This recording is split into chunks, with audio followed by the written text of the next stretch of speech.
Hi everyone, welcome back to my channel. If you're new here, my name is Natalie and my channel is all about luxury, vintage, fashion, and styling.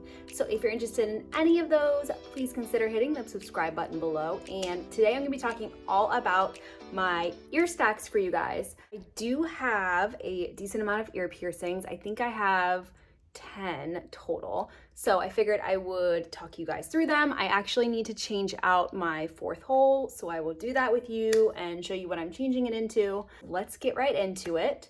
So my newest piercings are these fourth holes here. I have them on both sides. I got them done at Adina Eden, which was in New York City. I got it done about like 5 or 6 weeks ago. So they told me I could change it out somewhere between 4 and 6 weeks. You've also read like online, it's like 6 to 8 weeks. So I feel like they've been healing really well. And I'm gonna be changing it into these really beautiful earrings I got from Adornmond. They're these cool nails. You can see nail head with the little crystals. You can also get these in diamonds. These are solid gold and they have that ball backing. So I figured since these are like earring types I can leave in for a long time, it shouldn't be an issue to change them out into these. And then I plan to have these in for a long time. So that is what I'm changing into. And then I'll just kind of talk you through all of my ear piercings, how I care for everything, because I feel like it was like too long-winded to just put into my Instagram, because I did a poll asking if you guys wanted to see this or not. So if you aren't following me on Instagram, you definitely should. I'll pop it up on the screen and it'll be linked down below as well. But I do mostly everything over there. I'm way active. I share my daily outfits and my day-to-day stuff, lots of handbags if I find them, lots of links in my stories. So yeah, definitely check me out there if you're not already. But yeah, let's get into it. I will show you what's in my ears right now and kind of how I have done all my piercings. So I've had my first hole since I think I was like 7.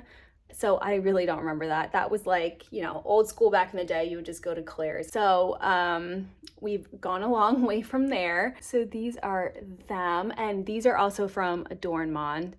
So pretty. I love the chain crystal detail and the little pear-shaped diamond there. And personally, I love Huggies because they're very comfortable. I never bother with them at all.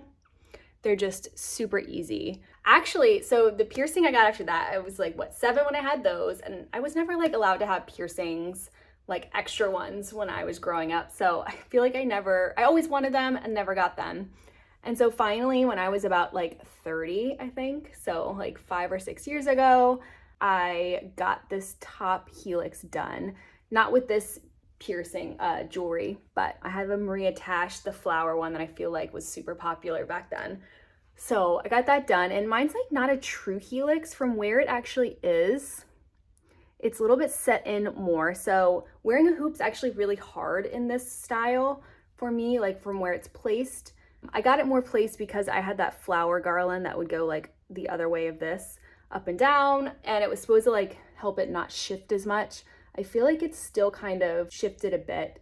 And I actually have found out over the years, I have a very thin ear. So my cartilage is really thin. So a lot of the post lengths will end up being too long on me. So I really like, this one's from Adornmond. This one is new also, and this is a diamond version. I love it so much. So it's solid gold and diamonds, but it does also have a crystal version as well, which is a little bit more inexpensive. But actually the prices on these are really good.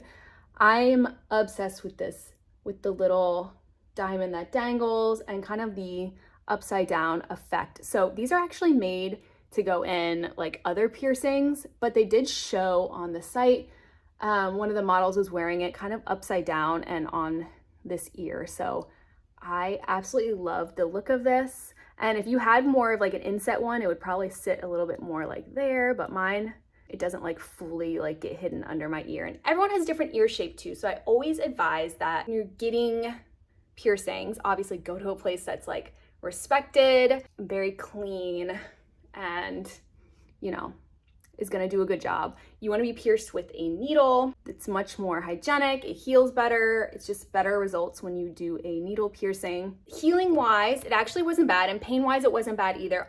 but I think that I'm probably not the best person to say about this. Either I have like a high bite tolerance, or because I have like such thin like cartilage in ears, I don't think I have like the best blood supply in them either. So I didn't find these to be painful at all. I think after the fact when it hurts a little bit more. So at the time it's like a little bit of a pinch, and then you feel it kind of again when they put the jewelry in. But then after that, I mean, it kind of throbs a little bit for like that hour or two after. You start kind of feeling it like that the rest of that day. And then as far as like cleaning and making sure you don't irritate your piercings, I always use this spray, just H2 Ocean. I think they had recommended this to me when I got my piercings done, so I just have stuck with this. It's just like a sea salt like sterile spray. So I literally just like spray, you know, and then let it sit. And then I usually get one of these types of Q-tips. I find with the points are the best, and I just kind of go around and clean. So since the newer ones here, I do this twice a day, so around the forward and back. You don't want to mess with it too much. You don't want to touch it like with your fingers, because that can get it infected. And so I just kind of go around and clean. Same with this one. Don't do that with my older piercings. This is like very old now, but I will always do it usually for like the first like year, I'd say. And like this one here, I am still doing. We'll get to that in a minute. So that's how I keep them clean. This one healed really well. I really didn't have any problems with it. You just have to be careful. Sometimes it'll get snagged when you're putting on and off like your shirts, and you also don't want to lay on them. So if you're a side sleeper, really consider that before getting piercings. If you're able to like shift, either get on the other side that you don't sleep on, or learn to sleep on your back. I've kind of trained myself over the years to just sleep on my back. So that will definitely irritate piercings. People say they won't, and people say they won't with that one too. And I kind of got lazy and I started kind of side sleeping on this one, and it really irritated it. So a warning, if you're wanting to get ear piercings, you don't want to lay on them. Or I think they sell pillows that are like a donut too, but I've never tried that. So got those. Then I got the second and third done maybe like 6 months later. And then that's kind of what I had for a while. Just those. And these ones healed really easily. I literally had no problems with them. I did the same way to clean. And then I got this one, my Daith, done at Astor in New York City. Also, I got this done in October of 2022. So it's been almost a year, like 10 months. And again, this one did not bother me really at all to get. Pain-wise, I actually thought this third hole for some reason kind of was painful and bled a bit when I had gotten that one done. But this one, I mean, there is some bleeding like that is associated, but the piercer was great. Some throbbing after, again, like that next night. And then it really like didn't bother me at all. And I was like, wow, that's like the easiest piercing ever. My piercer actually said that this one was the most painful for her. So take that into consideration. I didn't think it was bad, but you know, a lot of people do say that this one is more painful. So I think it kind of depends on your anatomy too. So yeah, I got that one done with this exact earring, which was just like at their location to get done. I just have not changed this out because I have had problems with this healing. Not at first, it was kind of over like the next like couple months. Like it was healing fine. I would clean it twice a day. So you get to clean like the bottom and the top area, both like sides of it. And I kind of got lazy with it because I felt like it was healing so well. I was lazy about cleaning it. I would maybe clean it once a day if I remembered. And then I would wear my ear pods in there, which would kind of like knock on it a little bit. So something to think about. Ear pods will irritate this. So you probably won't use ear pods in there. Like I still don't now because I've had the issues with that one. I really only wear my right ear pod, not my left.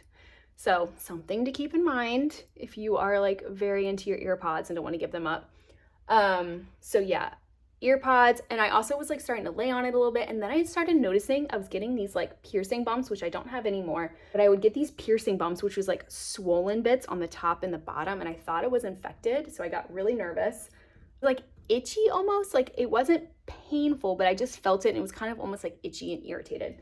So I bought this stuff on Amazon, piercing bump treatment. Now this is for like keloids, bumps, scars. I knew it wasn't infected. It didn't have like signs of infection, but it was just irritated. So I did use this. It's like an oil.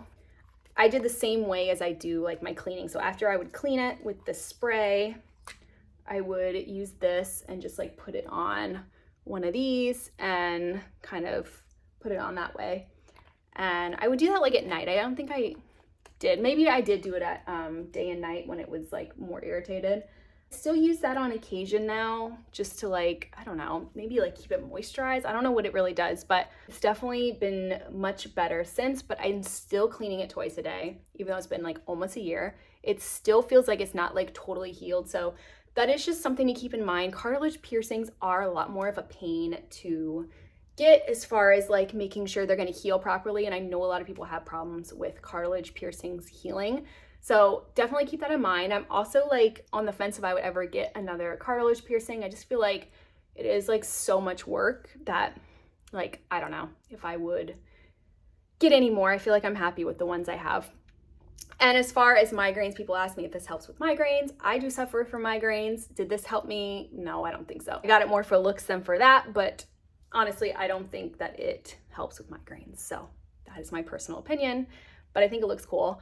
This is not a real earring. This is a cuff. I've considered getting it pierced before because I pretty much always wear a cuff here in my conch, but to get a conch piercing to me is not really worth it because I like to change my cuffs out a lot. That's not an easy piercing to sit there and keep changing with. You don't want to keep changing cartilage piercings a lot and irritate them because they do get irritated very easily. And when you get pierced, you're supposed to get pierced with a stud. And the stud has to be in there for like, I mean, the healing of that area is a long time, 6 months to a year.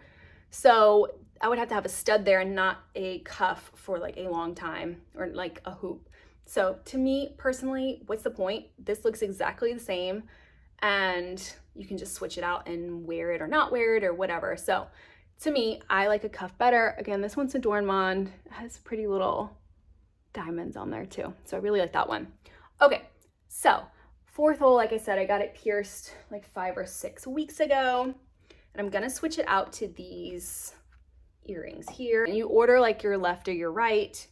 Oh, a side note on ordering this one, because if you wanna wear it the way I'm wearing it, kind of like upside down of what it's meant, I ordered the other side. So this is my right ear, but I ordered a left version to get this look on my right ear. So just keep that in mind. Otherwise, it would be the other way around with where the diamond sits. So keep that in mind. Just keep in mind, like I have very thin cartilage ears, and so I know that. And so a 5 is actually so perfect, and I still have some room with the 5. But it sits a lot better because if your post is too long on your earrings, it'll hang. And I've had that issue with a lot of my earrings, even like my nice ones, and it's just like ruins it when you can't wear it nicely. So anyways, I have 5 millimeters. I got a 5 millimeter for this one too. So let's change it out. Okay, I'm gonna get in close. I'm gonna take this off just so it's not in the way. And this is a flat back here. Okay, so these are screw back. So I've just unscrewed. And then there it is. It just comes apart in 2 if you haven't seen how these types of earrings work. And I always recommend getting piercing type earrings for your piercings for at least a while after, just because they're better, they're more comfortable, and the solid gold or stainless steel, like whatever you're using, it's just better for your ears and it irritates them less. So I'm switching it out to this. This one has a ball backing, but it's similar in the sense that you just untwist it. Okay, and just make sure you're in an area where you don't drop these and like would lose them down the drain or something. So okay, I'm gonna spray and wipe, dab it out. But I feel like it's actually healed really nicely. Nail part will be at the top. Okay, I had to go off camera to do it because I was having trouble, which happens sometimes with these types of earrings, backings. So sometimes have someone on hand to help you if you feel like you're not gonna be able to get it yourself. So there we go, there's that one. And then I need to put in the other side. But I love that it like makes me even look like I have even more earrings because I'm an earring addict anyways. So I love the look of like a stacked earring. And anything where you don't have to get like even more is nice. So that's how that one looks. I love it. Okay, now let's do the other side. And these are a little bit tender, I was gonna say, and I was like off camera. They are definitely a little bit tender, so you don't wanna like mess with them more than you have to. Okay, Difference in the post length. There is a decent amount of difference, which depending again on your ear thickness, they recommend a certain length, but also a non-healed piercing needs a larger post than a healed one because it needs room for the swelling. So you never want to pick a post that's going to be too small or like would just fit just perfectly if it's a new piercing, because you are going to have some swelling. Okay, so that one's in. That one gave me a little bit of a battle, and it's probably going to be a little bit irritated now. So I got to just make sure I'm staying on top of the cleaning and not touching it or irritating it. Again, I'm going to spray it one more time and clean it with a clean Q-tip. What do you think about my ear stacks right now? I'm obsessed. I love them. I love how they turned out. If you have any questions, you can leave them down in the comments. I will be sure to respond. I will link all of my earrings for you guys there to shop. I love them so much. I think this is so perfect for summer, and yeah, I'm obsessed. So I hope you guys enjoyed this video, and until next time, take care. Bye.